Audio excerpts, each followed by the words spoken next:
পেটে ক্ষুধার যন্ত্রণা নিয়ে দীর্ঘ ১২ কিলোমিটার পথ হেঁটে ত্রাণ কেন্দ্রে গিয়ে কিছু খাবারও পেয়েছিল গাজার বালক আমির। ত্রাণ পেয়ে বেশ খুশিও হয়েছিল সে। তবে কিছুক্ষণ পরে ইসরায়েলি সেনাদের গুলিতে প্রাণ যায় শিশু আমিরের। এমনই ভয়াবহ তথ্য তুলে ধরেছেন জিএইচএফ সাহায্য কেন্দ্রের নিরাপত্তারক্ষী হিসেবে কাজ করতে যাওয়া মার্কিন সেনা অ্যান্থনি আগুইলার।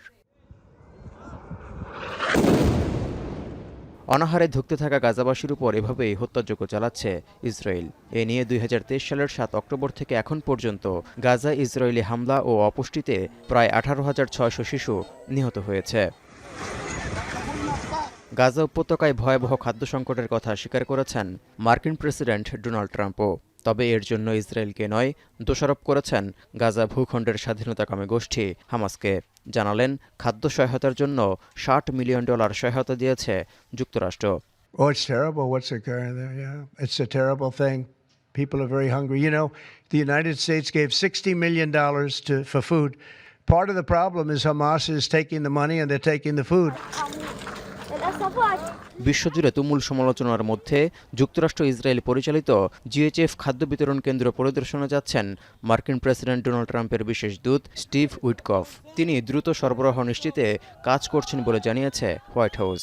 এর আগে বৃহস্পতিবার যুদ্ধবিরতি আলোচনা রক্ষা এবং মানবিক সংকট মোকাবিলার লক্ষ্যে ইসরায়েলি প্রধানমন্ত্রী বেনিয়ামিন নেতানিয়াহুর সঙ্গেও বৈঠক করেছেন Steve Witkoff. Special Envoy Witkoff and Ambassador Huckabee had a very productive meeting with Prime Minister Netanyahu and other officials today in Israel on the topic of delivering much-needed food and aid to Gaza. Special Envoy Witkoff and Ambassador Huckabee will be traveling into Gaza to inspect the current distribution sites and secure a plan to deliver more food.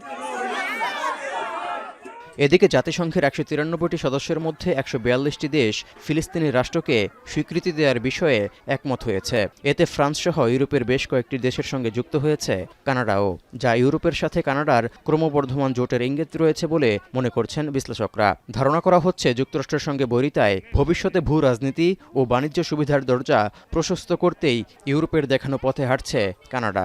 You'll hear a lot of Canadians wanting a closer relationship with Europe, and we've seen this is a political, the trade stuff has already been happening. This is an example of the political stuff, that those discussions were France, Britain, Canada about doing this. ২৭ মে থেকে গাজায় থাকা GHF খাদ্য বিতরণ কেন্দ্রে সাহায্য আনতে গিয়ে Israeli বাহিনীর গুলিতে এখন পর্যন্ত ১,০০০-এর বেশি ফিলিস্তিনির প্রাণ গেছে। এ নিয়ে ২০২৩ সালের ৭ অক্টোবর থেকে গাজায় মোট নিহতের সংখ্যা ৬০,২০০ ছাড়িয়েছে। তৌহিদুর রহমান, এখন বিশ্ব।